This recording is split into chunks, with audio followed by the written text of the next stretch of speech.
A Universidade Federal de Santa Catarina cedia em julho o 18º Congresso Mundial de Antropologia. O evento, realizado a cada 5 anos, reúne cientistas de mais de 90 países e instituições que atuam nos campos da antropologia e etnologia, e é realizado pela primeira vez na América do Sul. O UFSC Entrevista começa agora e eu converso com a antropóloga, professora e pesquisadora Miriam Pilar Grossi, que faz parte da comissão organizadora do evento. Professora Miriam, muito bem-vinda ao nosso programa. Eu também estou muito contente de estar aqui. Muito obrigada pelo convite. O que é antropologia, né? E qual que é o papel do antropólogo nesse momento? Olha, a antropologia é uma ciência que surge no século XIX para estudar o comportamento humano. No primeiro momento, ela está muito mais preocupada nisso, nas questões mais, digamos, biológicas, né? A antropologia está ligada à arqueologia, no seu surgimento, mas a antropologia que a gente faz hoje, no século XXI, é o que a gente chama de antropologia social e cultural. A nossa preocupação é justamente como vivem os diferentes grupos humanos do planeta. Então, nós trabalhamos desde grupos tribais, que tradicionalmente a antropologia sempre trabalhou com grupos indígenas, com grupos quilombolas, mas nós também trabalhamos com sociedades urbanas. A antropologia urbana é muito forte nesse momento. Bom, o evento já conta com mais de 2.000 antropólogas e antropólogos do mundo inteiro, né? Que países são esses? De onde vêm esses pesquisadores? Olha, nós temos 94 países inscritos e, bom, de todos os continentes. Nós temos uma delegação muito grande da Ásia, mais de 100 antropólogos japoneses, mais de 100 antropólogos indianos, mais de 100 antropólogos chineses. São 3 grandes delegações da Ásia que virão. Da África nós temos em torno de 60 colegas que virão da África. Colegas, bom, dos Estados Unidos, da América Latina são muitos, da Europa também.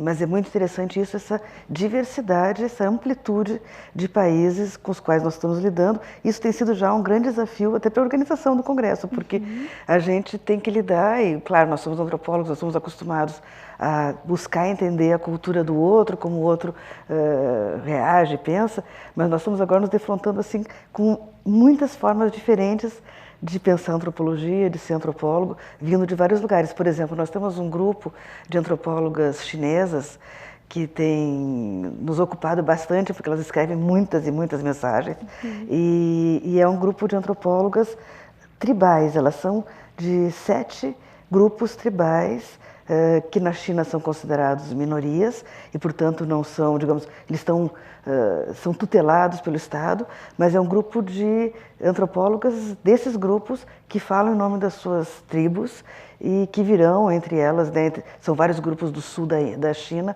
e inclusive do Tibete, tem também um grupo de antropólogas que vem. Então, esse grupo, por exemplo, de chinesas, ele está nos ocupando muito tempo porque está nos exigindo muitas traduções culturais e entender, por exemplo, até a gente entender que elas não têm um número de passaporte e que o número que funciona na China é o número de celular, por exemplo, para identificação. Isso a gente levou um certo tempo até entender, mas elas não tem número de passaporte, mas como não tem o número de passaporte?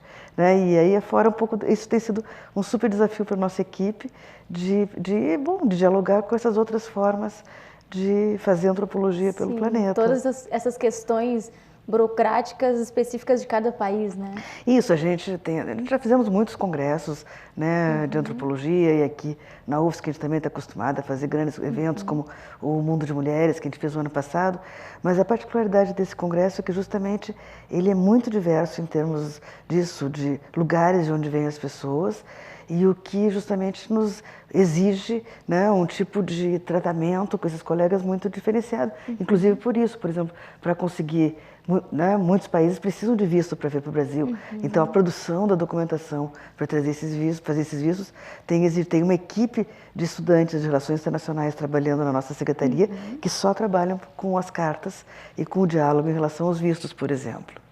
Claro, e também falando nisso, existe a possibilidade de os alunos, as pessoas da comunidade hospedarem esses cientistas também, né? Sim, nós temos uma página no Facebook que se chama Hospedagem Solidária e o projeto é isso, de que pessoas aqui de Florianópolis, da Grande Florianópolis, estudantes, professores da UFSC e da comunidade em geral, que queiram acolher na sua residência dois antropólogos que vêm de vários lugares do mundo, nós estamos convidando para ter, porque nós também achamos que essa vai ser uma experiência intercultural muito interessante, de, pessoas de Florianópolis receberem isso, um indiano, um japonês, um chinês, um tailandês, pessoas, né, ou de países da África, que para conhecer realidades e culturas que de outra forma, só indo lá, viajando, e aqui vamos ter, digamos, em casa, essa possibilidade de ter, né, essas pessoas nos trazendo a cultura delas. Sim.